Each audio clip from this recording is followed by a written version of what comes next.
Dive into part 2 of building the MRZ. Definitely looking forward to this, as this has been going together pretty nicely.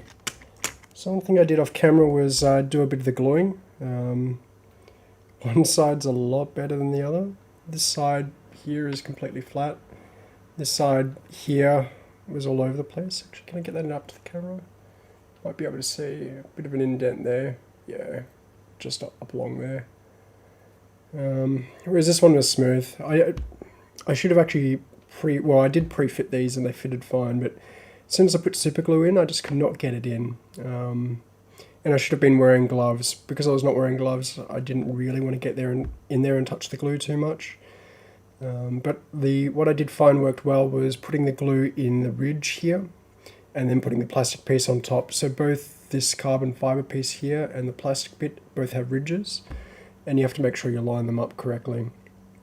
But for whatever reason, this side just kept on popping out, so you may want to file down the sides a bit and make sure you've got a bit of a gap. In the end, it doesn't matter too much, but it doesn't look the best. So I might actually go over that with some clear nail varnish. Some clear nail polish. Do I have it handy? This stuff. Just to tidy it up. In fact, let's quickly do that now. So I actually use this for sealing the edges of carbon fiber. It just makes the longevity a bit better. But it can also be used to hide defects and partially strengthen parts. Yeah. Probably won't be able to see it at your end, but that's made a huge difference. So let's make both sides look the same. I learned this trick on a random YouTube channel. They were dealing with carbon fiber and they were talking about how carbon fiber edges over time can fray. Now I actually haven't seen that in practice, but I still seal the edges of my carbon. Well, actually, I lie. What they were talking about was if it takes a lot of blows from stones and things, it will fray and then come apart. And so just to put some clear nail polish on it to make things a bit better. Now that's not going to be perfect by any stretch of the imagination. It's actually going to leave a bit of a textured finish, but at least from visual inspection it's going to look a lot better. Once again, you won't be able to see it very well, but oh yeah, there we go. Normally I've got an extra light which makes the stuff pick up a bit clearer, but not today. And there's none on the bottom, so I can rest that on the table with no issue, and that'll dry in a couple of minutes. So either steal your girlfriend's clear nail polish or your own nail polish if you've got some, but it's definitely something handy to keep around. Very, very useful stuff. So we are going to skip this part for the moment until the glue dries, or the nail polish dries, and therefore I might, let's continue on with the ball head, I think. No, let's skip this part. We'll wait for the nail polish to dry and then I'll get onto this. It doesn't seem hugely important. We'll focus on this back bit here. So the lateral shock dampers should be parts I've already opened. Is that metal or is that... Oh, that's an asymmetrical piece as well by the looks of it.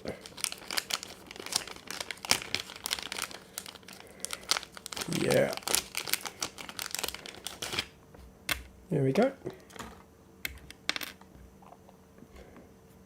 So one side's wider than the other, or goes out further.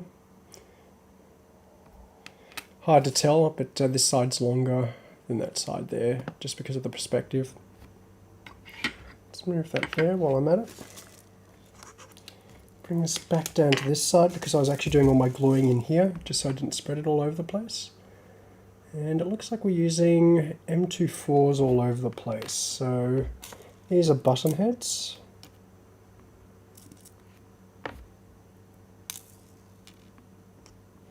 Let's pull them out. Unfortunately, this has been slightly magnetized, and I don't want to bother demagnetizing them at the moment, but demagnetizer is definitely useful the more you work with this sort of stuff, because you will end up magnetizing parts by mistake.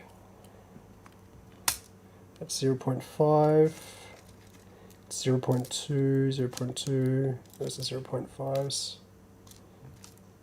Yep. It was kind of weird that just from touching these parts long enough, you can tell the difference between like half a mil and 0.2 of a mil. Ball heads, 3.5s all over the place.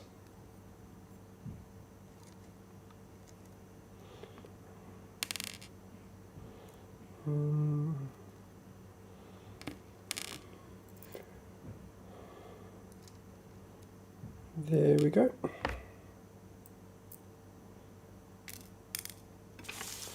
Put that to the side. Now these were hex, weren't they? So we're going to need our hex screwdriver. The one we swapped to after the other one was having issues. And this part, we've got to go in from the right direction. So, well, that's interesting. It's actually spacer then ball. That makes things a bit easier to go on. But it has me scratching my head as to why it's like that. But don't look at me, I'm definitely not an expert by any stretch of the imagination, despite what people say online. Okay, now I'm just trying to find the right direction to get this ball piece on. That doesn't seem to be a good one, so I'm going to balance everything using gravity and just put the ball head on that way. I can feel that tightening up now, so we're just going to keep this loose initially. There we go. Oops. So I'm hoping to finish this. We're at what, instruction 10 of something like 20? 25, okay.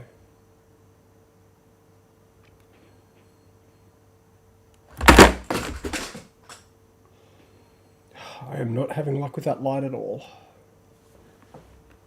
In fact, all my lights as of late just seem to be falling down completely randomly. I think you'd be able to control that sort of stuff, but I guess it's just due to where the placement I've got on them at the moment.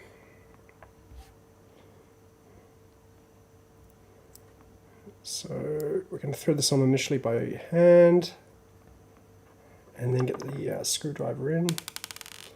Fortunately, there's no real good way to grip these ball heads. And do make sure you put them in the right way. They do have a flange at the bottom.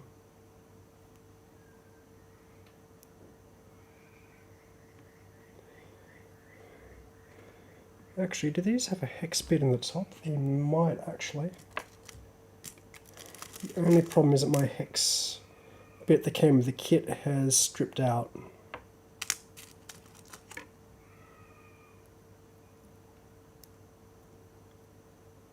And the neighbour's kit has decided to make themselves known. Oh, okay, maybe I can screw them in like that. Let's see.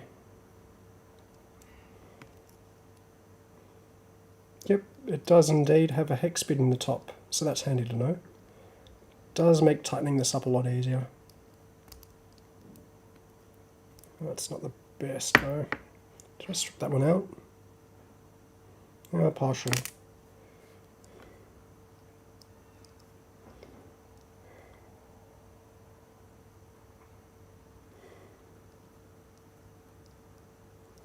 Oh, we can always use the coated pliers, which always helps. I can just feel them slipping under load, which is definitely not good. So they're not self-tightening. Oh, that's better.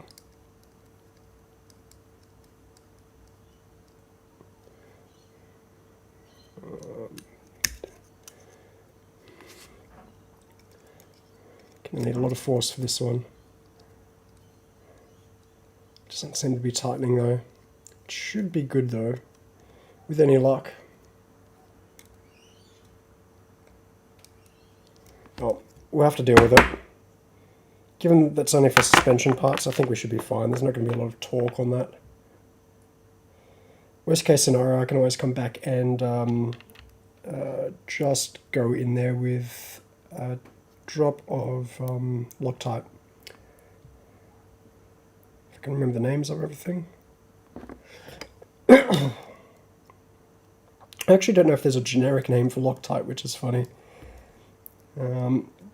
Especially if you take into consideration trademark rules, because if something does become genericized like that, you actually can lose a trademark for it.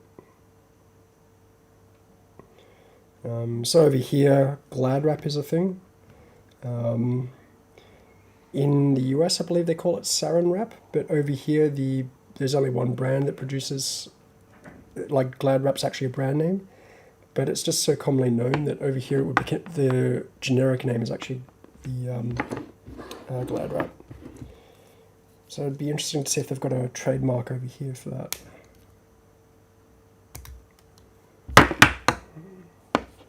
It's not wanting to tighten up. There we go. So it looks like there's a bit of, I've actually established a thread in the carbon fibre for this one, so it hasn't gone nearly as cleanly as I wanted. That's why I've had to try and screw the ball head in on top, because the screw won't actually twist any further. So,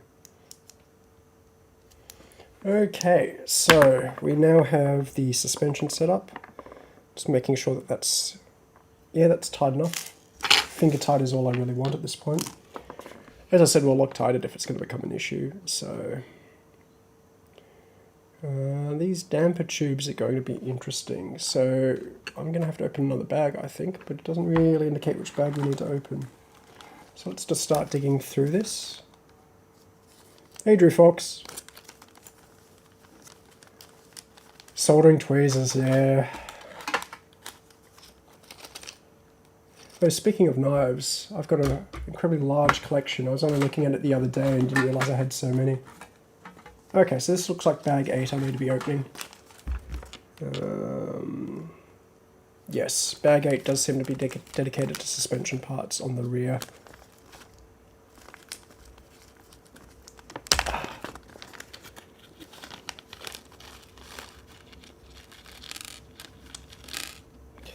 Oh, Drew, I've seen you've been a very, very busy person with some of the games you've been playing as of late. I keep on seeing the notifications pop up in Steam. I haven't had enough time for gaming as of late, but I had hoped to do some gaming over Christmas, fun enough, but ended up going up the coast to see family.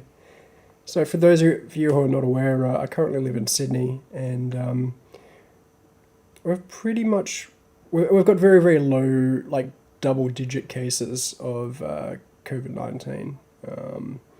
So I was actually able to go up the coast during Christmas, but while I was away there was an outbreak, and so part of the area where I'm at is locked down at the moment, but I think it was only 13 cases. Main Assembly, that's the one.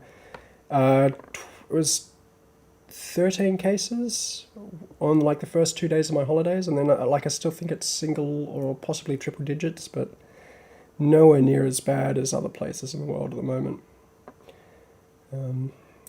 It's kind of funny, we like to think that we're on top of it over here in Australia, but I think it's more of a case that because we're such an endpoint, there's not much travel traffic, like train traffic or ship traffic going through Australia. It's definitely helped us quite significantly, and New Zealand's exactly the same. Most people actually have to come to Australia before they fly on to New Zealand, so I think geography has actually helped us quite significantly there. Oh, these are quite hard to twist on. Or sorry, these are quite hard to twist on straight. As you can imagine, these are pretty tiny parts. But I am liking how they've done the damper design. I'll have to see if I've got any 25,000 or 35,000 weight oil handy, and which oil I end up going with. So you could actually use a shock tool to grasp the rod here, or you can use the pliers. Like these actually have an indent which this has gone into. You can use these as a shock tool, but shock tools are generally handy if you've got anything larger scale.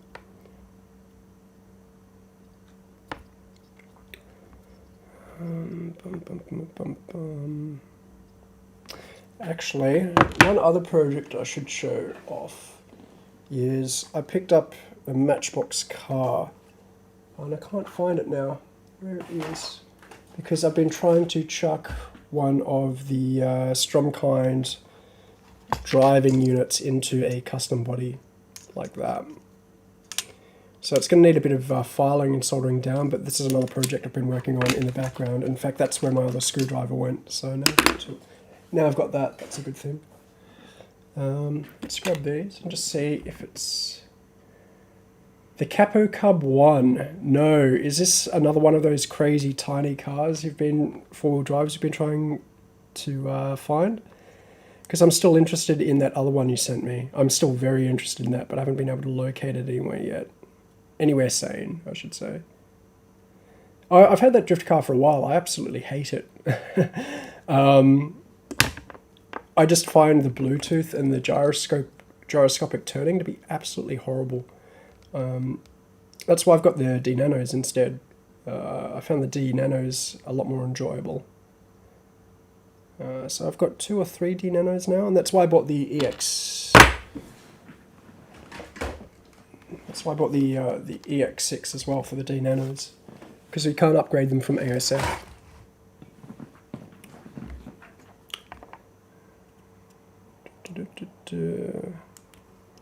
If I zero that, that's 2.5. Oh, the zeroing on this is all over the place. 2.3. A couple of turns in the other direction. Ooh, a 1/18th. I have been getting into the 1/12ths and 1/18ths as of late. I did pick up the... In fact, can you see it? No, I picked up one of the little ute, or the K-Truck utes from WL Toys. And I do have a 4-wheel drive body that needs to go underneath that. Do I have that sitting down there? No, I don't. So I'm looking forward to that. But I'm also considering a 1/18th rally car, because while the XV01 has been really, really, really nice, I took it away while on holidays, and it is an absolute pain in the ass to clean.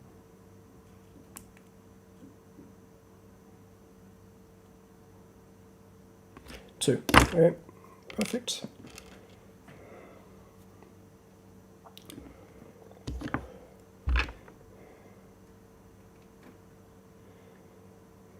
But I've already got a G-Made GOM. Yeah, Chinese New Year. Everyone's going to be trying to get stuff out on Chinese New Year.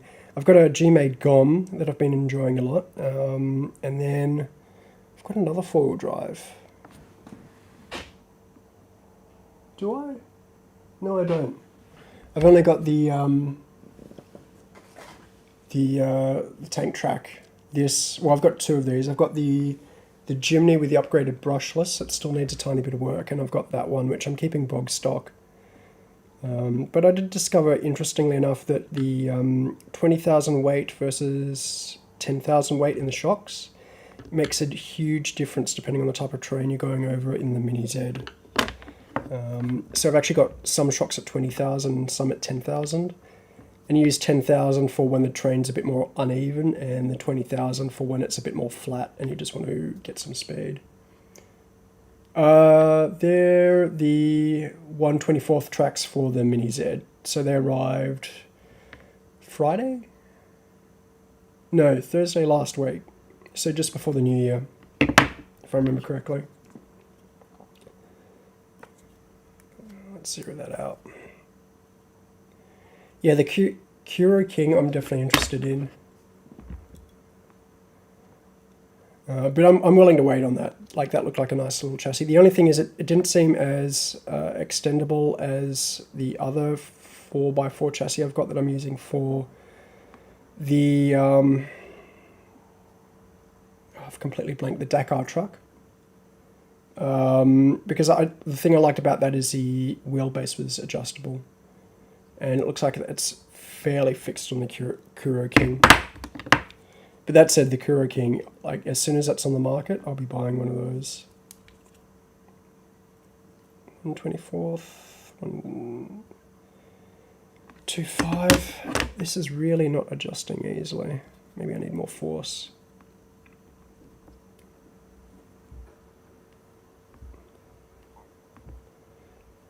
Plastic seems to be slipping a bit.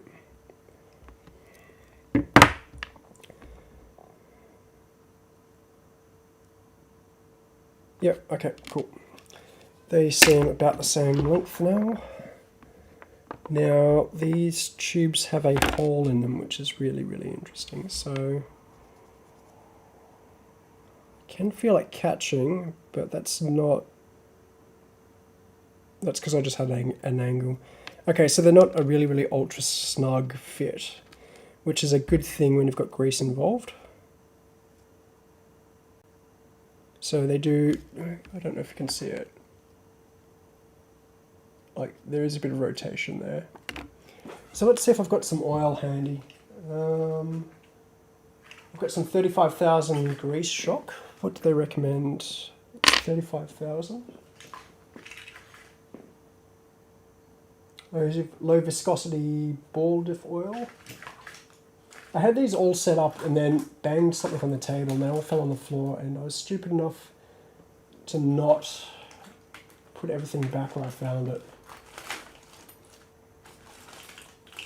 So my normal working area, which is actually over to the left there, is just piled with junk at the moment. Well, parts, not junk. I'll use all these eventually. Like, another thing I picked up recently was the axial shocks. Although, to be honest, I'm pretty happy with the grease-filled shocks anyway, that I might just stick with those rather than upgrade the Mini Zs to this.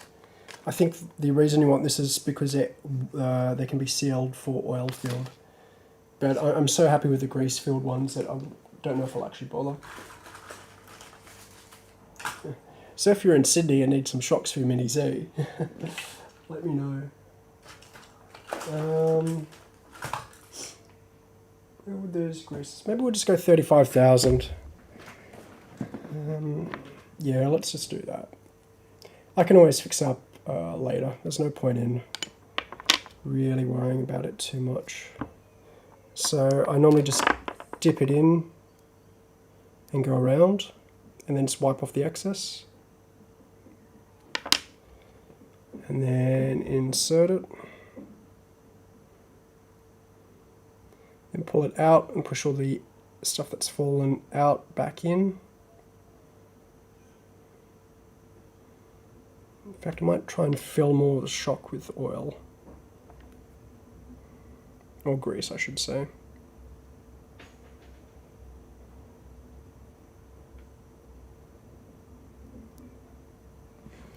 Cool.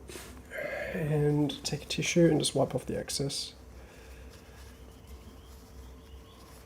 Which is actually pretty important because it's amazing how much dirt this grease captures. Okay. Well, I've got 4 people in here at the moment, which is kind of interesting. This is definitely one of the biggest streams I've done. I actually don't stream live to have people jump on, although I don't mind if people want to have a chat. I definitely like talking about this stuff. It's more that I don't have to do any editing.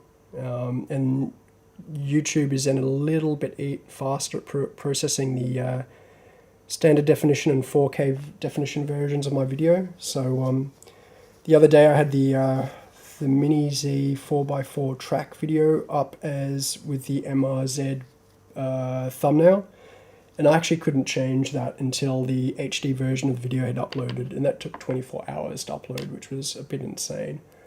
YouTube the last couple of days has been very, very slow for video editing. And the biggest issue I have with streaming so much Mini Z stuff is the video editing will eat you alive.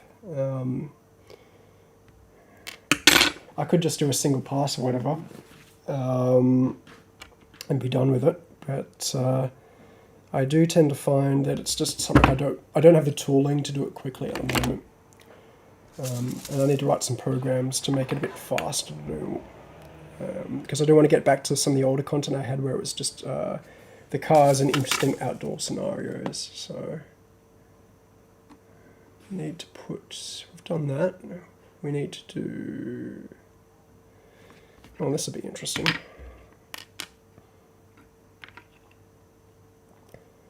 And the balls go down, so we need to pre-clip them onto that. There we go. And then the other thing to remember with these plastic things is a shiny bit goes towards the ball head. It makes it a tiny bit easier to go in. If you do it the other way, you can actually end up damaging the ball head. So I'm just going to pre-clip that stuff in, and then we're going to think very, very carefully about how this all goes together. Now I kind of wish I could zoom in here, and I probably can, but it's a bit difficult with my current setup, so we're going to skip it at the moment, and everyone's just going to have to use their imagination for a bit. Oh, we want flat heads. Oh, we want M26s, so we want the slightly longer stuff.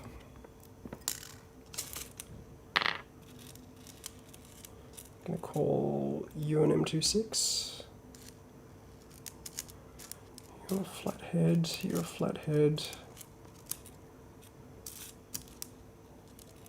You look like an M29. Oh, there we go. Yep. That looks good. Screwdriver. Super duper special screwdriver.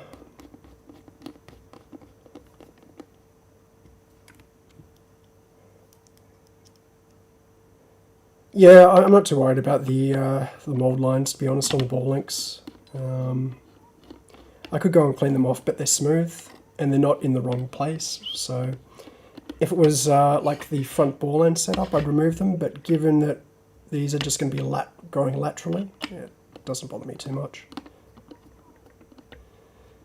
There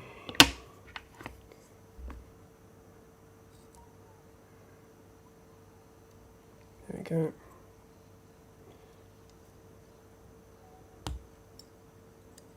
Oh, right, yeah. Yes, that's actually a good hint. So for anyone watching later, Drew Fox just mentioned that you can look at the sprue lines to work out which way goes down, because they're normally on the bottom. Okay, so let's take a quick stock at the suspension setup, especially for those who haven't seen the previous videos. So we can get up close and personal now, and we can see that that's going up like that, and then that's also rotating side to side really, really well. Now there's some interesting design aspects on this vehicle. So I'm just checking one thing. Yeah, that spring has come undone.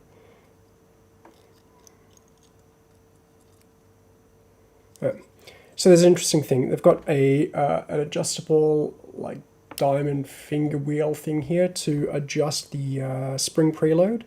That will adjust how far up and down that is.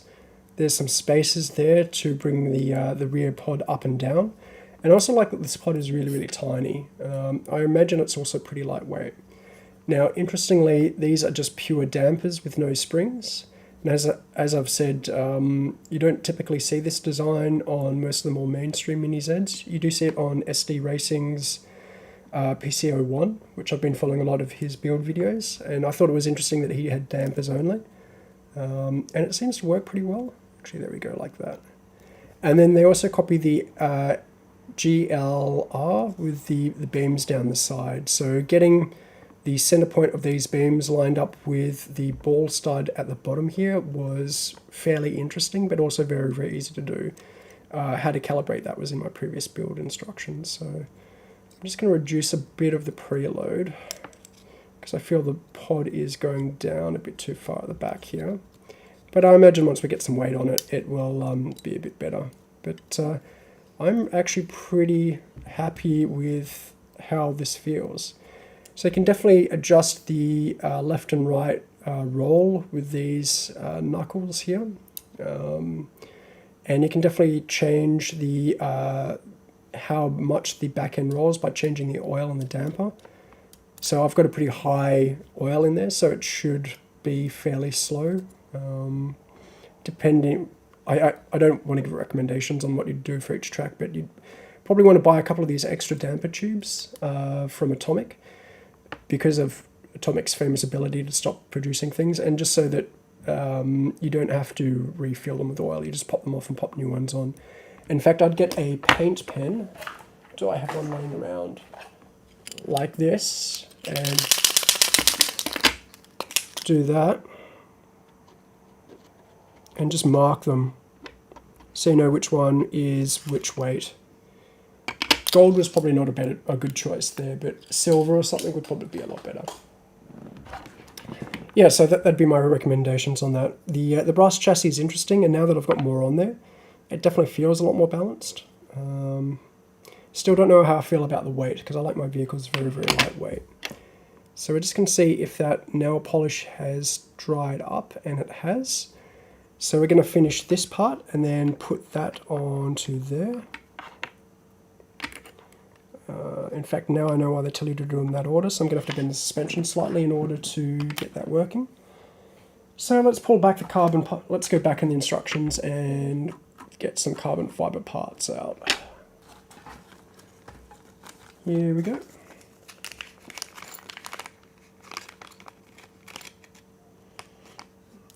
Improves roll when cornering. I don't like saying improves because it's ambiguous as to which direction it goes in. But I've been using sway bars as of late on the rally car because the XV01 has a lot of it rolls quite a bit, and I've also done that on, once again I don't have it here, the latest WL Toys buggy, and on the WL Toys buggy. It makes an incredible difference if you don't fill your diffs with a thicker oil. If you've got them almost open, it keeps both wheels on the ground longer, because as soon as one of those wheels comes up, it just spins out and it overturns, or oversteers. So that was an interesting and learning experience, but I had them on order because I picked up the LC Racing sway bars. In fact, I'm very, very tempted to just go off and get the LC Racing version of that chassis. We need a button M24. I've got way too many RC cars that I'm working on at any given time. I really should stop this addiction. Like you might have seen my video on my RC cars. I've got more than actually on that video. I just don't have the space to put them on display yet. Where is my button head? We'll go with you for the button head. But yeah, I really haven't done a lot of drifting as of late, or even a lot of Mini Z stuff. I've done a lot of Mini Z build stuff, but I've had the G-Made, the tank conversion, yeah. I've had the G-Made GOM and the XV01 boxes down here. In fact, you can see some paper from the spray painting there. And that's also my racing track. So my racing track has just been covered with parts, which is why I haven't done anything with the Mini Zs as of late. But I do have a house inspection coming up in 2 weeks' time, so I'm cleaning the house, so maybe I'll get my racing track back. Yeah. I still want to build a very, very small tank, but for the moment I'm very, very happy with my T90, my T90 tank, the one of the Henglongs. That thing is absolutely beautiful. And like after seeing Mossy really get into them, I think he was probably the one that actually pushed me over the edge and ended up causing me to go off and buy one. So if you're watching Mossy, I blame you for that. In fact, I don't think I've seen him do any more tank videos as of late, which is interesting. Because he seemed pretty pumped about those. I think I need the ultra tiny screws here, which is going to be a problem.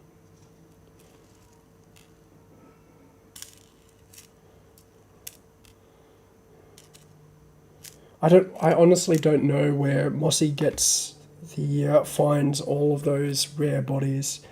Like I've seen a couple of them for $200 or $300, and I just can't bring myself to buy some of them at that price. My Lancia Stratos was expensive, and so was the Delta, but I really badly wanted them. The other ones, I'd rather just pay a more reasonable amount. So I need an O-ring. I've got to work out where the O-rings are stored. Oh yeah, Turbo Mini Racing. Plus I've got another one that came with the transmitter. Really, really loving them. I'm a bit the same, but I figure if someone starts doing some mods for them, they'll be a lot more interesting. And in fact, I actually bought it to see what was under the hood, and I was actually kind of surprised at the detail on those mini ones. But I kind of realized that if Banggood sells something, puts something out to a whole lot of YouTubers, and then I go off and watch it, I tend to buy it. So, I mean, that's why I've got the WL Toys racing buggies, which, don't get me wrong, I race that thing literally every day. I go get lunch, I then come back home, I normally charge the battery while I'm out getting lunch, and then I'll take it out for 30-minute spin. And I actually just recently upgraded that, so that's even more of a crazy buggy. But I can understand I didn't need the mini turbo racing mini, but I've been looking at how to build D-nano sized cars cheaply, and it was very, very eye-opening in that perspective about what you would need to do to revive that scale and do it cheaply. I've been working on an alternate way to build Mini Zs that should be really, really, really dirt cheap. But I'm still way off from having a prototype for that. But basically, the real trick is cutting out the chassis is actually more expensive than you'd think. But what you can do is you can combine the electronics and the chassis and have the PCB house cut the chassis out for you. And if you get them to cut the chassis out for you, a lot of your costs just disappear. Which is great because manufacturing of the getting the manufacturing costs down is what you really need to do in that arena. Like, I do love my Mini Zs and everything, but I'm trying to become my own custom. I would like to be a Mini Z manufacturer like Atomic or GL Racing. And so I've been studying on how to do that. And that's why I kind of like SD Racing and what he's doing, because he's basically managed to pull off what I've always dreamed of doing. It started with bodies and is now working at making custom chassis. This is going to be difficult to pull apart. Let's see.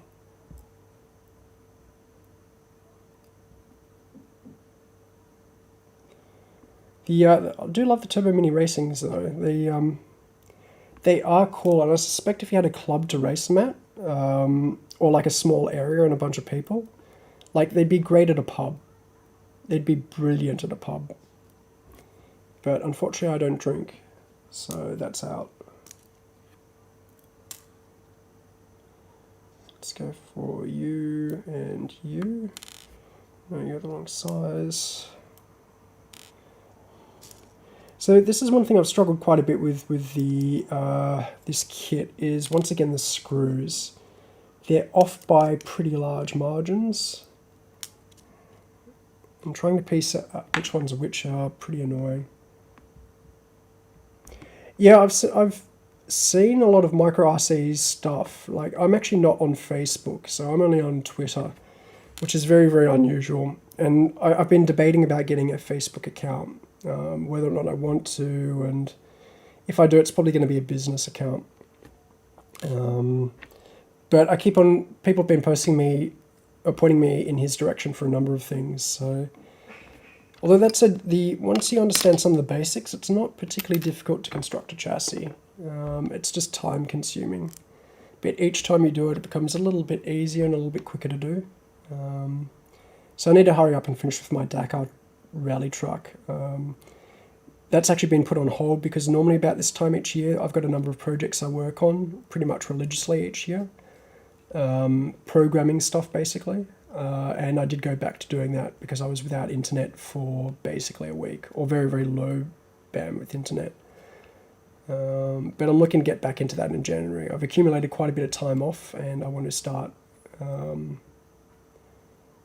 I want to get back into designing that chassis and getting something out the door. So the original version of the Dakar track's going to use an existing chassis, and then after that I'm probably going to work out how I can custom fab the rails that it all runs on.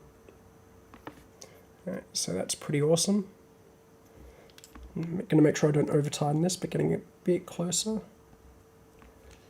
So the trick is to tighten it and then back it out half a turn. That's good.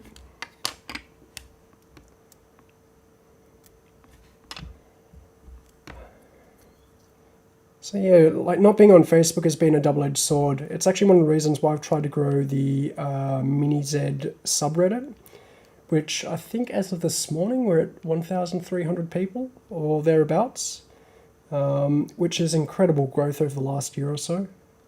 Like I put so much time and effort into growing the numbers there, and it's really paid off. Like these days I don't even have to reply to a post, and people will normally answer other people's questions without any prompting, which is, it's just a great place to be. So I focus a lot of my attention there, but it does mean I miss out on some of the more custom stuff and a lot of the stuff out of Indonesia. But I do follow Micro RC's YouTube channel, at least what I think is his YouTube channel. And he does some pretty long and in-depth videos, so...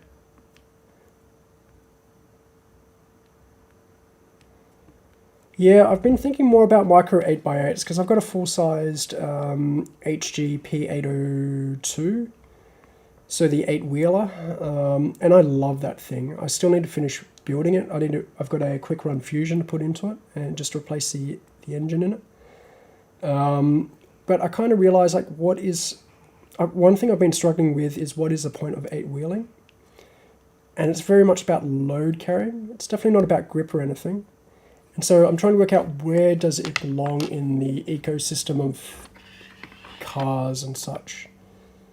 And once I can answer that, I'll have a much better idea what I want to do with it build-wise.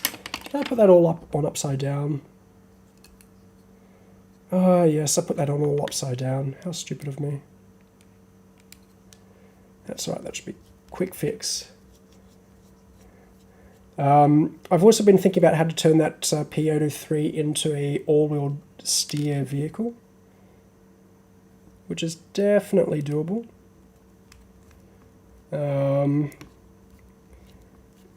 Because the steering turn radius on it is really, really bad. Well, it's not really, really bad. It's actually all right, but I want something a lot sharper because I was using it as an off-road crawling vehicle.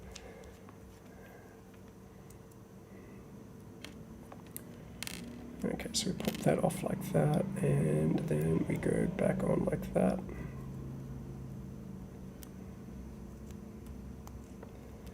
There we go, and the existing screw will keep everything in place.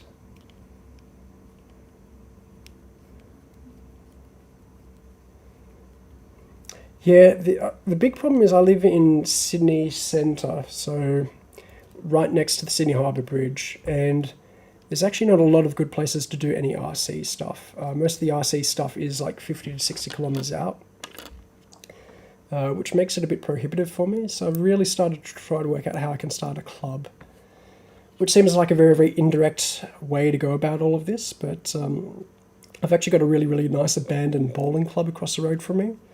So I get to use the bowling greens for a lot of my RC car stuff. The council still comes around and mows the lawn and everything for it, but no one's actively using it. So it's been a great little place there. So trying to revive RC clubs in Sydney. And given the current conditions with COVID, it definitely seems like if you wanted to buy a commercial property, now is really the time to do so. And I have a bit of money up my sleeves, so I've been very, very tempted to just buy like a warehouse somewhere close to the city and say, hey, look, if you want to fly drones or race RC cars, there's this place you can do it in Sydney now. And you pay a fee or whatever, and you can just go off and fly and drive to your heart's content. So that's sort of my plan. Actually pulling that off is the next step and requires work from me, which is probably why it hasn't happened yet. But there's 3 mini Zetters I know of on YouTube. So there's one new guy who's popped up recently in Queensland, and unfortunately I can't remember his name, but he does incredibly awesome videos. And then I think the other one's Saw or something like that. He's down in Melbourne. Now, a lot of people don't understand the geography of Australia and realise that in terms of landmass, we've got about the same landmass as the US. So Queensland would be the upper west coast of the US. Sydney would be the middle of the west coast in the US, and Melbourne would be the lower of the west coast in the US.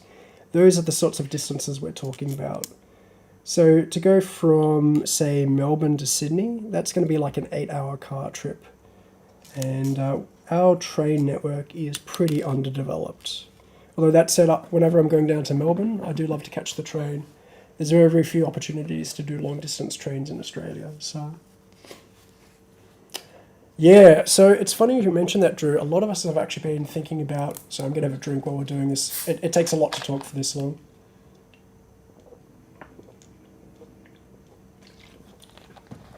Oh. A lot of us have been thinking about how to do a club or how to boost local... How to get local involvement, or a minimum set of people that wants to race against each other, like just finding other people to do it. I actually come from a pretty heavy IT tech background, so I've been working on, over the past year or so, building up a blog of information that I eventually want to also have list clubs. And I've also been working on virtual racing, so that you race at home and you just hit it with a video camera, and then you upload it, and then it looks at your lap times and everything and compares it, and allows you to race against other people virtually online. We were going to do it as part of like the Le Mans 24 minutes during COVID, but I kind of really haven't put enough time into the tech, and it's not like it's easy to write tech either, so it's going to be a bit groundbreaking in some ways. But just tackling a bit at a time, every couple of months I'll work on a project like that. So that's one way I'm tackling it, but I think there just needs to be a groundswell of actual clubs coming into creation.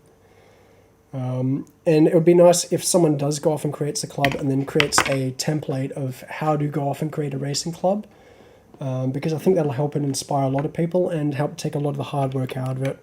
Like, I'm not sure what I have to do with insurance. And for clubs, one of the primary reasons you have a club is for insurance. Like, I know a couple of people run drone flying and aeroplane flying clubs, and it's kind of crazy the bookkeeping they have to keep. Like, even if they allow everyone to come on site and fly, everyone has to sign in, because that's how they know who they've got insurance for and how much they have to pay for insurance and a bunch of other things. But yeah. Carlos Costo. I have not heard that name before. Are you able to link some of his content? I'd be very, very interested in seeing what he's doing. The other problem I have is my job takes a lot of my time, both in and out of work hours. It saps me quite a lot mentally. And so one of the biggest limiting things for me getting a lot of this stuff done is just how busy I am at work. And this year has been incredibly busy for me. Unlike most people, I've actually had a pretty exceptional year. But it's come at a cost. Like, where a lot of other people have had time to, okay, they've been out of a job, but they've been able to go off and relax and things. It's like the stress levels for me have just gone through the roof. And I haven't really necessarily been able to take off the amount of time I really want to go and focus on these subjects. January typically has a lot of public holidays for us here in Sydney and Australia. And so I'm hoping we've got like Australia Day and Queen's Birthday and that sort of thing. And so I'm hoping to take advantage of that to have like 2 or 3 weeks off. But unfortunately, I just had some projects come in that mean I might not be able to take any time off in January either.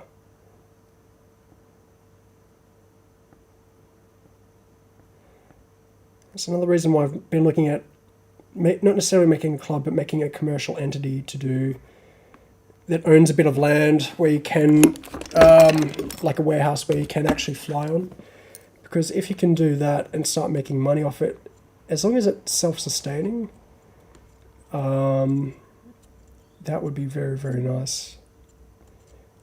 Although, like everyone else in life, I think having a nice paycheck come in regularly is also very, very tempting. There's a lot of things I'd like to do in life, but don't necessarily I'm not necessarily working towards them, which is a bit of an issue.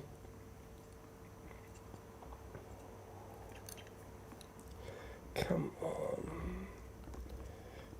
Okay, that's looking tight. Just surprised at how much force I have to squeeze this suspension rod with. There we go.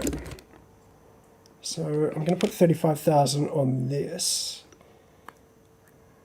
This should be a bit easier to change the grease later if I need to than the other dampers. This is also a lot harder to apply, so coming in at an angle basically and just twirling it around like that. No problems. Like, nice to actually talk to you for once, Drew. So have a good sleep, and hopefully I'll talk to you again sometime in the future. See ya. Okay, so this now goes onto the rod, although I need to put a spring on there as well. This is going to get very, very difficult very, very quickly. So that's a nice trick that I've learned before. The grease can be used to hold parts. But only put a part in there if you've already greased it. So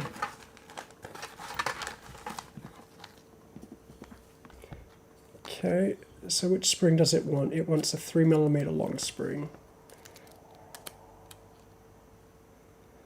Very tempted to put a balloon or something over the end of this because it does have grease on it. And it's not self-contained, so the grease can get contaminated.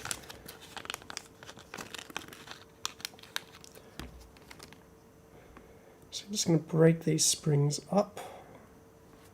There we go.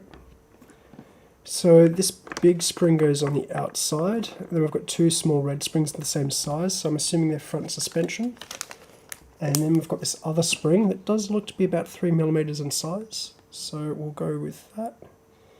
Let's work out the best way to put it on. So I'm probably going to rest it on my finger and grasp it from either side. Rotate it into place and then hold it over the exit tube, like so. Wipe off the extra grease here, because we can definitely have too much for this application. Force that through.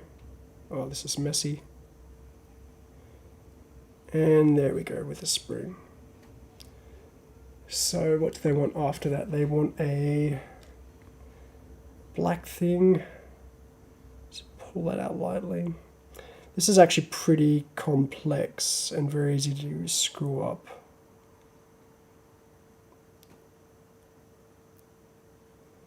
There we go. Need another tissue. Wipe off the excess grease because a lot of it didn't actually go through, and that's why there's channels. You'll see that there's a little channel here. That's actually to capture some grease and keep it in the system, which is kind of nice. Okay, so I'm going to put that cap on because I've made the mistake of leaving that open the past and putting my hand in it, and that's never a nice experience.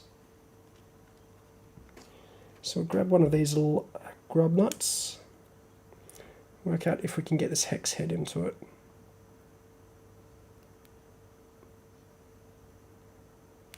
Or is that a Phillips head?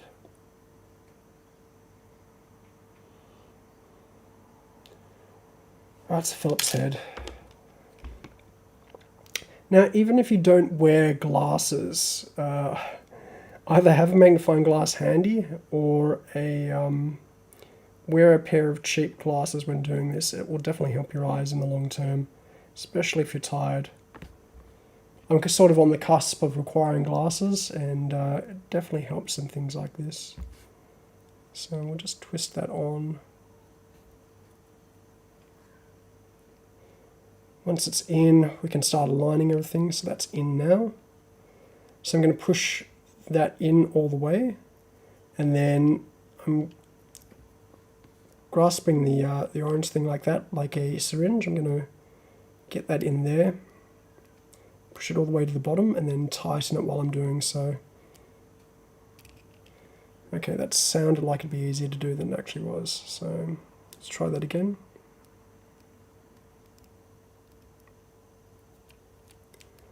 There we go.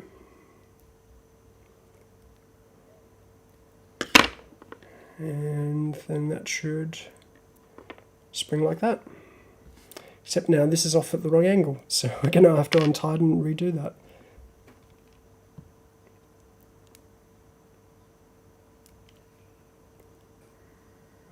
And we also have to pay attention that we've got the right sides up on the plastic. So shiny side up on both sides. Well, actually, it should be shiny side down because we want this pointing upwards. So I may have to back that out and put it on the other side.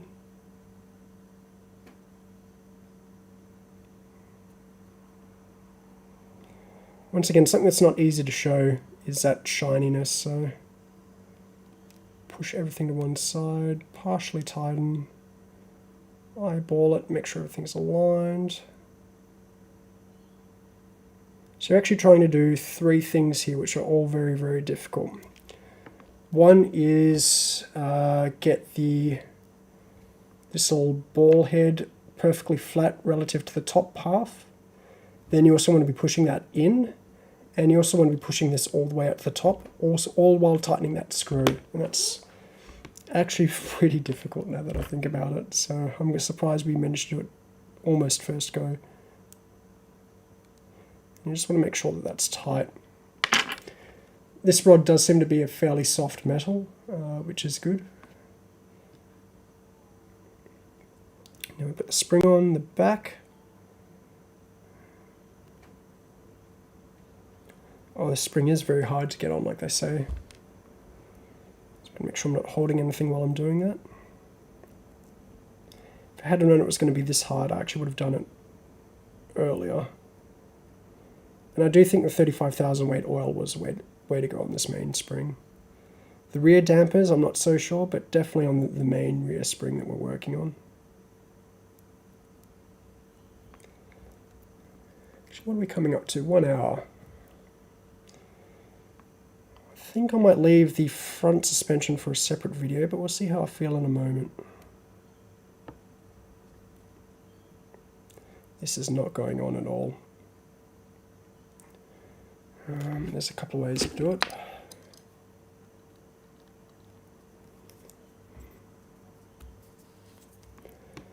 This is the best way to cheat. That's to just take off the ball end and put the spring over the top of it, like so. And even then, this is going to be difficult to pull off.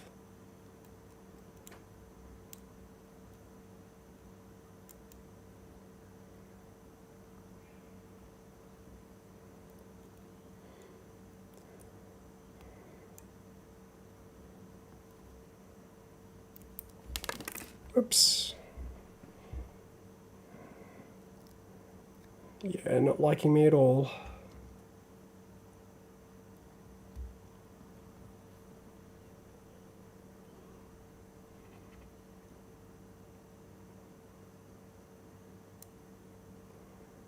Okay, I think it's twisted on.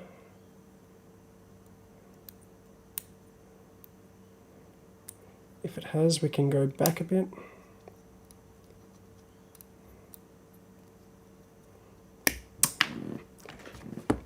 Basically, we're twisting opposite to the way the spring goes on. Yeah, in fact, we've gone on... Well, actually, that'll work. So if I go on top of the spring, compress the spring... Ah, perfect. That'll do it. Exactly what I wanted. I just had that ball head on at a bad angle.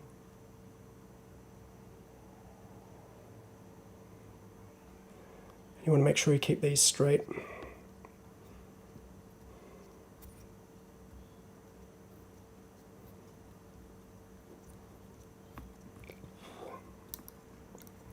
Okay, that's looking good. It's almost on, just a couple more twists. Bingo. And because it's not lining up, there we go. Now we can put the cap on. And the cap does look like it's directional, so let's work out which direction it goes on, like that.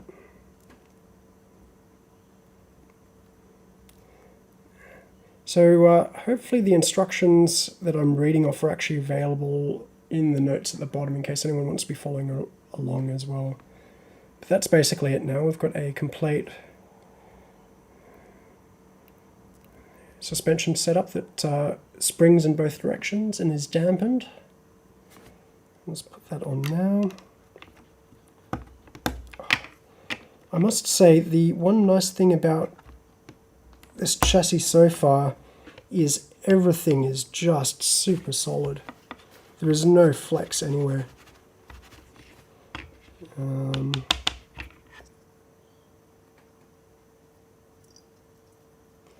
So if we have a look, like that chassis is almost flat. If I tighten or untighten it a bit. Oops. There we go.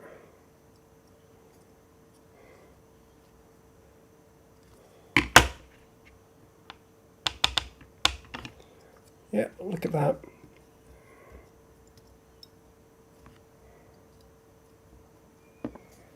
I am super happy with that. That rear setup is going to be absolutely incredible.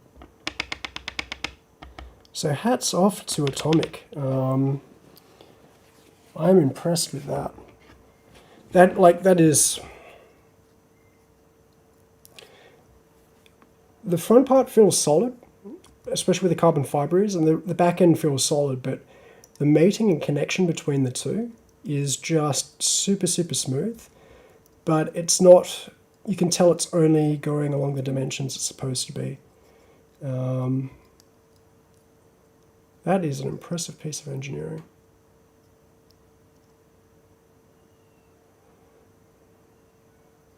In fact, I need to, there we go, flatten that out a bit.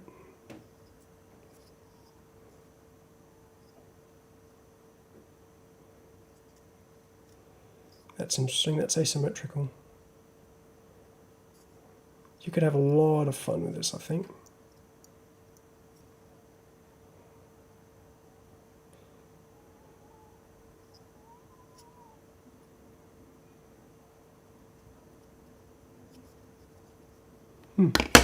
Awesome. Let's put these in here. What's the next step? Servos. Don't know if I actually have one of those spares, so what I think I might do is call it for the moment and make a third video. But it looks like we might have this entire build done in 4 hours, which for a project like this is exceptionally quick. Cool, well thanks for joining me. I will be doing another video sometime next week, maybe Monday or Tuesday, or maybe later in the week. So keep an eye out for it, and in the interim, keep on building, and I'll see you all later.